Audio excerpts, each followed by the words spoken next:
मेरी कलाई पर इस वक्त जो राखी बंधी हुई है, ये वो राखियाँ हैं जो राखियाँ मेरी बहनों ने बड़े ही प्रेम भरे लहजे में मेरी कलाई पर बांधी है।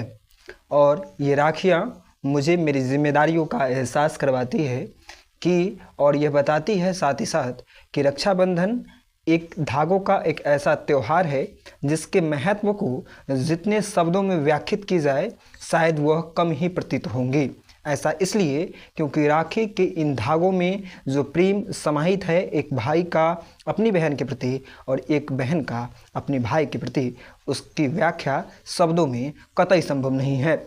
हम लोग राखी बंधवाने के एवज में हम अपनी बहनों को चंद पैसे दे दें अथवा कोई उपहार दे दे, फिर भी इस ऋण से हम लोग उड़ी नहीं हो सकते हैं। जिस प्रकार मातृ ऋण पितृ ऋण को चुका पाना वाकई में कठिन सा होता है, उसी प्रकार बहन द्वारा भाई की कलाई पर राखी बांधने का ऋण उड़ी नहीं किया जा सकता है। मैं तो ताउम्र इसका कर्जदार रहूँगा। मेरी बहनों ने जो मुझे यह जो तोहफा दिया है राखी बांध करके, इसके लिए मैं सदा ही बहनों का आभारी रहूँगा। मैं भविष्य में जीवन के किसी भी स्टेप में, किसी भी पड़ाव में रहूँ, ईश्वर मुझे बेहद अपार सफलता देवे अथवा जिस भी अवस्था में रखे, मैं इसके ऋण का चुकता कदापि नहीं कर सकता हूँ। और इसके लिए मैं सदा ही अपनी बहनों का आभारी रहूँगा जिसने भी मेरी कलाई पर इस वक्त ये राखी बांधी है। अब मैं राखी को लेकर के चंद अब आपके बीच में कुछ प्रसंग का उल्लेख करूंगा और मैं आपसे आशा करता हूं कि आप लोग इस वीडियो सेशन को अंत तक देखेंगे, क्योंकि हम भाई बहनों के लिए यह जो वीडियो सेशन है वो काफ़ी ज़्यादा महत्वपूर्ण है। धन्यवाद। 19 अगस्त को हम सब ने दोपहर 1:30 बजे के बाद हमने रक्षाबंधन मनाया। रक्षाबंधन जो मनाने का जो समय जो था वो दोपहर बाद था। तो यह जो समय जो था वाकई में अविस्मरणीय समय रहा मेरे लिए। मेरी कलाई में जो इस वक्त मौजूद राखियां हैं, ये राखियां मेरे लिए केवल राखियां नहीं हैं, बल्कि ये मेरे लिए जिम्मेदारी है और मेरे लिए बहन की रक्षा का ये संकल्प है। मैं हर संभव यह प्रयास करूंगा कि मैं अपने बहनों को अपने अनुसार 100% मैं उनको दूं और मैं ये प्रयास करूं कि मैं अपनी बहनों के जीवन में खुशियां भर सकूं।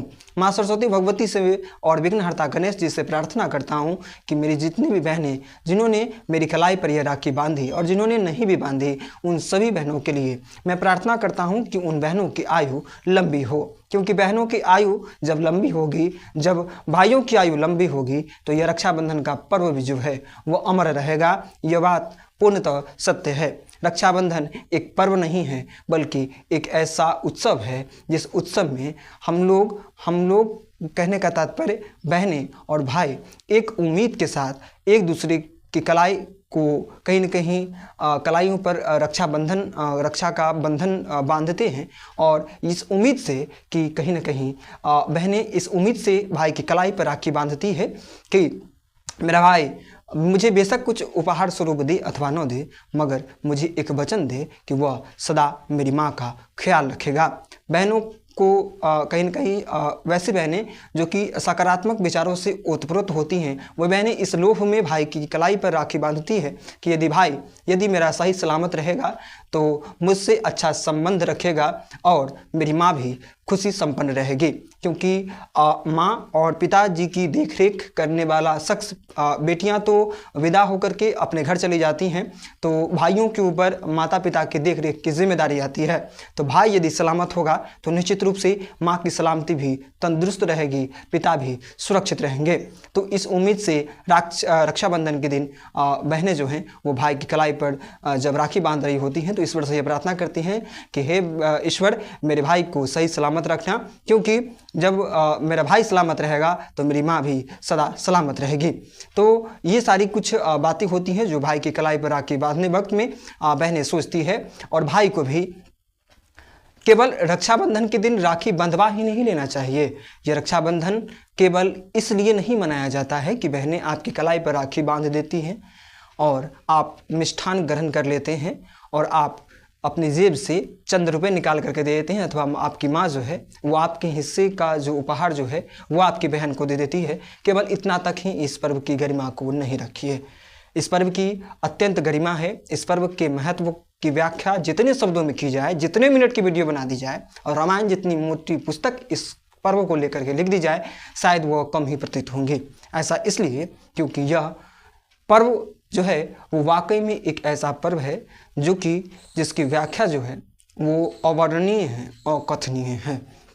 इसलिए क्योंकि बहन का भाई के प्रति विश्वास और भाई का बहन के प्रति विश्वास, ये दो विश्वास अमर है, तो इसमें रक्षाबंधन पर्व की अहम भूमिका है।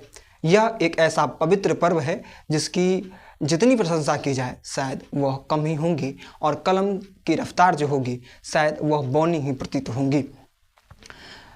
शिशुपाल को जब श्री कृष्ण जब सुदर्शन चक्र से प्रहार करके जब शिशुपाल को मृत्यु के घाट उतारते हैं, तो जिस वक्त में सुदर्शन चक्र चला रहे होते हैं उस वक्त में उनकी उंगलियां जो है वो कट जाती है। तो जिस वक्त उनकी उंगलियां कटती है तो द्रौपदी जो रहती हैं वो अपनी साड़ी के जो आंचल जो रहता है उस आंचल के एक कोर को फाड़ करके और अपने भाई श्री कृष्ण की उंगलियों में वह बांध देती हैं।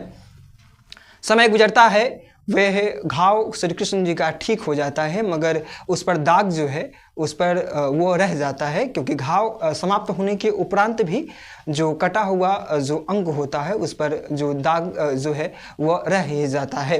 तो जब द्रौपदी का चिरहरण किया जा रहा है, दुशासन साड़ी को खींच रहा है और द्रौपदी जो है वह गुहार लगा रही है प्रभु से कि हे भैया, हे मेरे कृष्ण, हे मेरे गोपाल, हे मेरे भैया, आप मेरी रक्षा के लिए आइए।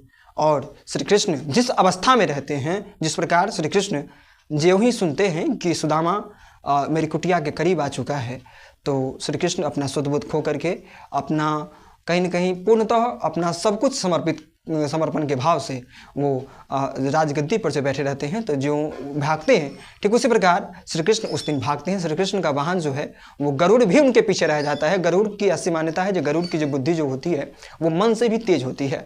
जिस प्रकार मन की जो रफ्तार जो है वो काफ़ी ज़्यादा तेज होती है। मन अभी हमारा यहाँ पर है, अभी तुरंत अमेरिका पहुँच जाएगा, है ना, तुरंत अभी जापान पहुँच जाएगा, मगर मन से भी अत्यधिक सर्वाधिक गति गरुड़ की होती है। तो गरुड़ का वाहन भी उस दिन जो ही सुनाई पड़ता है कि द्रौपदी जो है वो अपने भैया श्री कृष्ण जी को बुला रही है, तो क्या करते हैं श्री कृष्ण जी, तो दौड़ते हुए जिस अवस्था में रहते हैं, बिना खाए पिए, बिना जल ग्रहण किए वो जाते हैं और कहते हैं श्री कृष्ण, जो दुशासन, तुमको जितना जोर लगाना है जोर लगा लो, साड़ी के खिंचाव को जितना खींचना है खींच लो, मगर ये साड़ी जो है वो कमने वाली नहीं है। मेरी बहन की लाज जो है वो नहीं जाएगी और आज मेरी बहन की इज्जत की प्रतिष्ठा की गरिमा जो है वो अब मेरे हिस्से है।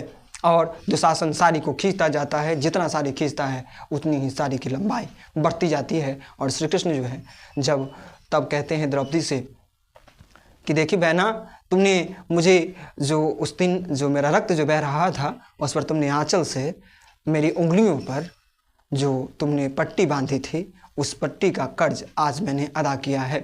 तो एक स्वयं भगवान जो कि एक इंसान द्रौपदी के लिए कहीं न कहीं आकाश से धरा तक की दूरी को तय कर देते हैं, तो इतना पावन ये कहीं न कहीं भाई और बहन के बीच का संबंध है। तो भगवान जब अपनी बहन की रक्षा के लिए जब आकाश पर आ गए, तो हम लोग तो इंसान हैं, तो हमारी बहन के ऊपर यदि किसी भी प्रकार का कष्ट आ सकता है, हो सकता है किसी मानव रूपी दानव का प्रहार हमारी बहन पर हो सकता है कि हमारी बहन किसी आर्थिक स्थिति में जूझ रही हो सकता है कि हमारी बहन का स्वास्थ्य मंगल न हो। तो हम लोग यदि अपनी बहन के स्वास्थ्य की प्रार्थना ईश्वर के समक्ष कर देंगे, हम लोग यदि मदद के समय बहन को जब जिस भी चीज़ की ज़रूरत हो उस समय यदि हम लोग मदद के लिए हाथ आगे बढ़ाएंगे, जब हमारे बहन के ऊपर किसी भी मानव रूपी दानव का आक्रमण यदि होने को है तो हम लोग यदि उस बहन की रक्षा के लिए अपना सर्वस्व त्यागने की भाव को रखेंगे, तो वास्तव में इस प्रेम वाले रिश्ते को अमर रखा जा सकता है। मगर इसके लिए यह अति आवश्यक है कि हम लोग निर्मल भाव से अपनी बहन के प्रति पूर्णतः समर्पित रहें। हमारी बहन हमारे लिए मंगल प्रार्थनाएं करती हैं ईश्वर से कि हे ईश्वर, मेरा जो भाई जो है उसकी स्वास्थ्य को मंगल रखिएगा, साथ ही साथ मेरा भाई सदा ही सफलता के सर्वोच्च शिखर पर रहे, इसलिए बहनें प्रार्थना करती है। तो इस राखी के मूल्य को हम सभी को समझना होगा। इस राखी के मूल्य को समझने के साथ साथ हमें यह प्रार्थना अपनी बहन के लिए हर क्षण करना होगा कि हे भगवान, मेरी बहन को तमाम झंझावातों से दूर रखिएगा और मेरी बहन के हिस्से में अपार खुशियाँ भरिएगा। तब जा करके वास्तव में इस राखी के महत्व को कहीं ना कहीं, तो राखी का पर्व केवल एक दिन के लिए नहीं, केवल 19 अगस्त के लिए राखी नहीं रहा। 19 अगस्त को जो आपकी कलाई पर राखी बांधी गई, उसकी गरिमा जो है वो सदा के लिए आप लोग रखिएगा। हमेशा के लिए यह प्रयास कीजिएगा कि जब भी आपकी बहन के ऊपर किसी भी प्रकार का कष्ट आए तो आप उनकी रक्षा के लिए तत्पर रहिएगा। एक बार पुनः मैं अपनी तमाम बहनों का हार्दिक आभार हाथ जोड़ करके अपनी देवी तुल्य बहनों का आभार व्यक्त करता हूं कि आपने अपने भाई की कलाई पर यह राखी बांध करके मुझे ऋण से ग्रसित कर दिया। धन्यवाद।